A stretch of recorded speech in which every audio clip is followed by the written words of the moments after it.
Ceci est une notification urgente à l'attention de tous les résidents, locataires et invités passant la nuit. Depuis 6h03 ce matin, plusieurs foyers ont signalé des anomalies critiques liées à des perturbations auditives. Si vous entendez quelqu'un vous appeler par votre prénom alors que vous êtes seul, ne répondez pas. Ne vous tournez pas vers le son. Ne demandez pas qui est là. Vous avez entendu quelqu'un vous appeler, mais vous êtes seul. C'est déjà trop proche. Les signes commencent de manière subtile. Vous entendrez votre prénom murmurer si doucement que vous pourriez le confondre avec le vent ou une radio lointaine. Cela peut venir de la pièce voisine, du plafond ou juste derrière votre épaule. La voix vous semblera familière. Votre mère, un ami, peut-être même votre propre voix. Mais elle sera toujours légèrement déformée, comme un enregistrement passé à une vitesse incorrecte. Dès la deuxième nuit, les appels deviendront plus clairs, plus insistants, répétant votre nom à un rythme qui ne correspond pas à une parole humaine. Si vous ressentez une pression soudaine dans vos oreilles, comme si vous étiez sous l'eau, quittez immédiatement la maison. Ce n'est pas du silence, c'est ça qui écoute.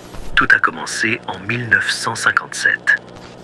Un retraité de Macon, en Géorgie, nommé Harold Tate, a signalé avoir entendu la voix de sa défunte épouse l'appeler depuis la cuisine. Il vivait seul, sans animaux de compagnie, sans voisins, dans un rayon d'1 mile. Les appels survenaient chaque nuit à 2h47 du matin. Toujours 3 fois, toujours avec sa voix, mais plus aiguë, comme si elle avalait du verre. La 5e nuit, il a répondu. Le lendemain matin, la porte d'entrée était ouverte, ses chaussures soigneusement posées sur le porche, mais Harold avait disparu.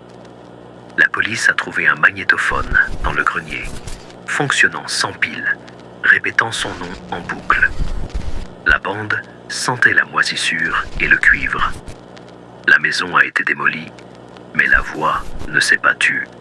Elle est maintenant dans chaque foyer, attendant que tu l'entendes. Voici ce que les autorités ne te diront pas. La voix n'est pas une personne, c'est un leurre. Si tu entends ton nom et que les lumières vacillent, ne touche pas à l'interrupteur. Le courant n'est pas électrique, c'est une encre. Si tu remarques que ton ombre tarde à te suivre, se déplaçant avec 1 seconde de retard, il te reste moins d'1 heure. La chose qui t'appelle n'a pas de corps, mais elle veut le tien. Si tu sens une odeur aigre, comme du lait oublié trop longtemps, en passant devant une porte fermée, le leurre est actif. Il est en train d'apprendre ta voix. Si tu es seul et entends l'appel, suis ses instructions à la lettre. D'abord, garde les yeux fixés, droit devant toi. Si tu te tournes vers le son, tu verras une silhouette dans ta vision périphérique, grande, voûtée, au contour qui se délite comme du tissu brûlé. Ne la regarde pas directement. Elle devient plus nette quand tu l'observes. Ensuite, n'ouvre aucune porte. Si la voix semble provenir de derrière une porte, la poignée sera chaude, presque vibrante. La toucher te marque. Enfin, si tu entends des pas après l'appel, légers, comme des pieds nus sur du carrelage, ne cours pas. Courir l'excite. À la place, fredonne un air, quelque chose de spontané, mais constant. Cette chose déteste l'improvisation. Elle s'arrêtera, mais seulement pour un instant. Le gouvernement est au courant depuis 1969. Ils l'ont appelé Projet Echo, une étude secrète lancée après la disparition de 14 personnes de leur domicile en 1 semaine. Toutes avaient signalé avoir entendu leur nom avant de disparaître. Les enquêteurs n'ont trouvé aucune trace, seulement des fenêtres ouvertes et des miroirs légèrement tachés. Des empreintes digitales, mais trop longues, avec des articulations supplémentaires. dans une maison, ils ont trouvé un carnet sur la table de la cuisine, rempli du nom de la victime, écrit en cursive parfaite, chaque page devenant de plus en plus frénétique, l'encre encore humide, bien qu'aucune plume ne soit visible. L'agente principale, la Dre Ruth Carver, a enregistré ses découvertes. Il ne parle pas, il chasse. Elle a disparu le 9e jour. Son enregistreur a été retrouvé dans une bouche d'égout, diffusant encore son nom avec une voix qui n'était pas la sienne. Si tu entends ceci et qu'il est passé 3 heures du matin, vérifie tes murs. S'ils sont plus froids que la pièce, ou si tu vois de légères griffures près des plaintes, tu n'es pas seul. La chose se déplace à travers les surfaces, glissant entre les murs, comme de l'eau dans les fissures. Si ton horloge saute une seconde, ou si les chiffres brillent d'une lueur verdâtre, tu as été remarqué. Elle est déjà dans la maison, en train de comparer ta voix à la sienne. Si tu es réveillé et que les appels deviennent plus forts, ne parle pas. Parler lui donne forme. Si tu sens un souffle sur ta nuque, froid et lent, reste immobile. Elle mesure ton pouls. Compte jusqu'à 8 dans ta tête, en silence. Si le souffle s'arrête, tu es en sécurité pour l'instant. S'il continue, tu entendras ton nom à nouveau, plus proche, à l'intérieur de ton crâne. Ne le reconnais pas. Si tu le fais, elle saura que tu écoutes. La voix a une histoire. En 1983, une adolescente de l'Idaho a enregistré sa chambre avec un magnétophone à cassette après avoir entendu la voix de son père l'appeler par son nom. Son père était mort depuis 6 ans. La bande a capté 3 appels, chacun suivi d'un bourdonnement grave, comme une machine qui s'échauffe. À 3h19 du matin, la cassette a enregistré un 4e son. Sa voix à elle, répondant, bien qu'elle ait juré ne pas avoir parlé. Elle a disparu à l'aube. La cassette a été retrouvée sous son lit, son étiquette rayée d'un seul mot. Réponds.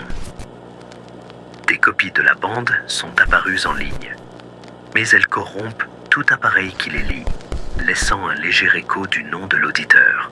Si ton téléphone sonne et que l'écran est vide, ne réponds pas. S'il vibre sans appel, jette-le à l'autre bout de la pièce. La chose utilise les signaux pour s'ancrer. Si tu entends ton nom depuis plusieurs pièces à la fois, comme un cœur, ne bouge pas. Les voix convergent. Si tu sens une odeur de fumée sans voir de feu, le leurre se resserre. L'air autour de toi n'est plus de l'air. C'est ce que la chose expire. Les autorités disent qu'elles enquêtent.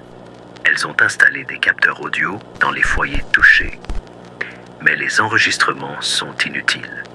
Chaque bande capte le nom du propriétaire, même si personne ne parle. Les ondes sonores montrent des schémas impossibles.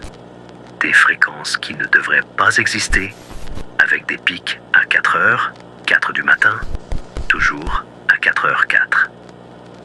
Un capteur a enregistré un rire, aigu et humain, mais il venait de l'intérieur de l'appareil. La technicienne a démissionné, affirmant qu'elle avait entendu son nom pendant son sommeil. Si ton miroir montre un reflet trop immobile, ou si tes yeux semblent légèrement trop ouverts, ne t'approche pas. Si ton reflet cligne des yeux, alors que toi non, brise le miroir. Les éclats sentiront le sel et la rouille, et tu entendras un gémissement, comme une radio perdant le signal. C'est la chose qui recule, mais elle reviendra. Elle revient toujours. Si ton téléviseur s'allume et affiche un visage, pas le tien, mais semblable, débranche-le. Ne change pas de chaîne. Le visage dira ton nom, et il aura raison. Si tu entends ceci, et que ta maison te semble plus petite, ou si les coins paraissent plus aigus que d'habitude, il est trop tard. Le leurre est prêt. Si tes ampoules clignotent avec une teinte rougeâtre, ne les touche pas. Le verre sera mou comme de la cire. et les filaments pulseront. Si tu entends un coup venant de l'intérieur d'un mur, 4 frappes lentes, toujours 4. Ne réponds pas. Ce n'est pas de la curiosité. Il compte. Un dernier avertissement.